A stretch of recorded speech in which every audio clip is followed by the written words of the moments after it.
1 লক্ষ এরকম গাছ লাগানোর লক্ষ্যমাত্রা নিয়ে এরকম কাজ করছেন গাইবান্ধার আব্দুর রহিম নামের এক ইউপি সদস্য।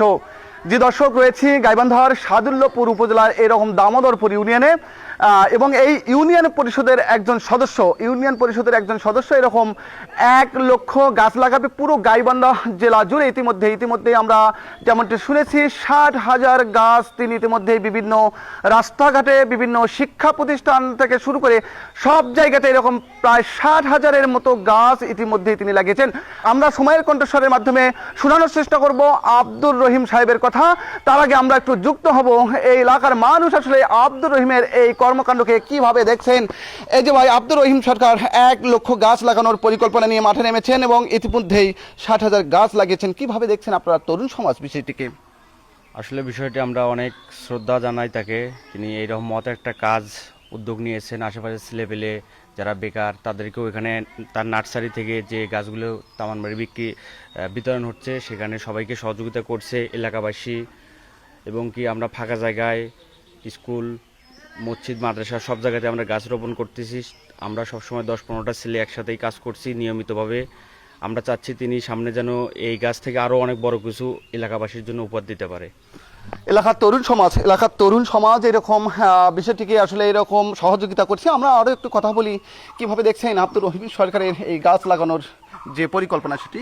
ওনার পরিকল্পনাটা আলহামদুলিল্লাহ অনেক ভালো। যে বর্তমান সময়ে এমন কাজ কয়জনই বা করতে পারে।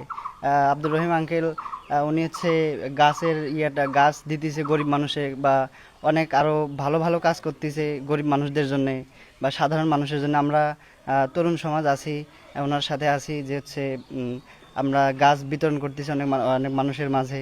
আরও অনেক উদ্যোগ উনি নিয়েছে গরিব দুঃখী মানুষের জন্য।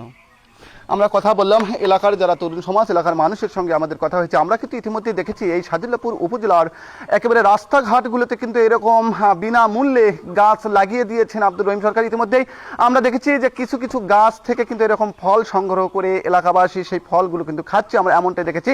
আমরা একটু যুক্ত হব আব্দুর রহিম সরকারের সঙ্গে, যে মানুষটি আসলে এরকম ঘুরে ঘুরে আমরা তার মুখ থেকে এর আগে শুনেছি যে শাখাটা ফুলছড়ি সুন্দরগঞ্জের যে চর এলাকাগুলো সেই এলাকাগুলোতেও তিনি এরকম পর্যাপ্ত গাছ লাগিয়েছেন। আমরা একটু কথা বলি, এই যে আসলে কেমন থেকে মনে হলো, কোথায় থেকে মনে হলো যে এরকম গাছ লাগানো দরকার? আমি হাদিসে দেখেছি যে গাছ রোপণে অত্যন্ত একটি সওয়াবের কাজ। আমি সেই থেকে এই গাছ রোপণের আমার মাথায় পরিকল্পনা আসে যে আমি 1 লক্ষ গাছের চারা বিতরণের পরিকল্পনায় কাজ করতেছি।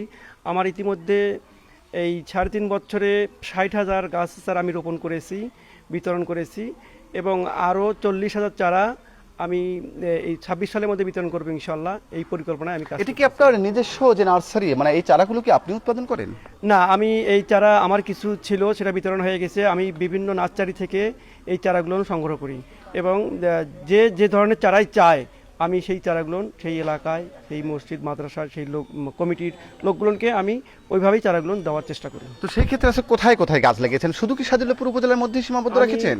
সারা বাংলাদেশের যে কোনো প্রান্ত থেকে আমার কাছে কেউ ফোন দিলে তারা কি চারা চাচ্ছে আমি সেই ধরনের চারাগুলো তাদের কাছে পৌঁছাই দিই। কি জাতীয় চারা লাগান? আমি শুধু ফলের চারা। মানে শুধু ফলের চারা? জি, যে কোনো ফলের চারা।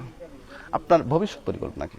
ভবিষ্যৎ পরিকল্পনা আছে আমি যতদিন বেঁচে থাকবো ততদিন যেন আমি আল্লাহর কাছে আমার আশা আছে আমি ততদিন এই চারা রোপণ করব।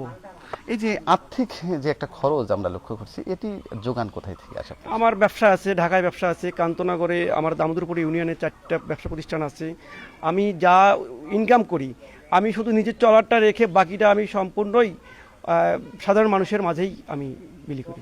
তো আসলে আমরা কিন্তু আসলে কথা বললাম আব্দুর রহিমের সঙ্গে। তিনি আসলে যেমনটি বললেন যে এরকম তিনি তার একেবারে নিজস্ব পয়সা দিয়ে এরকম সে গাছ রোপণ করছেন এবং আমরা কিন্তু দেখেছি বিভিন্ন রাস্তায় কিন্তু তার এই রোপণকৃত গাছগুলোতে ইতিমধ্যে ফল আসা শুরু হয়েছে। ফল ইতিমধ্যে মানুষ খাওয়া শুরু করে দিয়েছে ফল।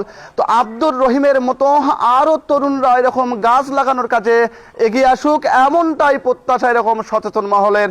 গাইবান্ধার সাদুল্যপুর এলাকা থেকে রবিউল ইসলাম, সময়ের কণ্ঠস্বর।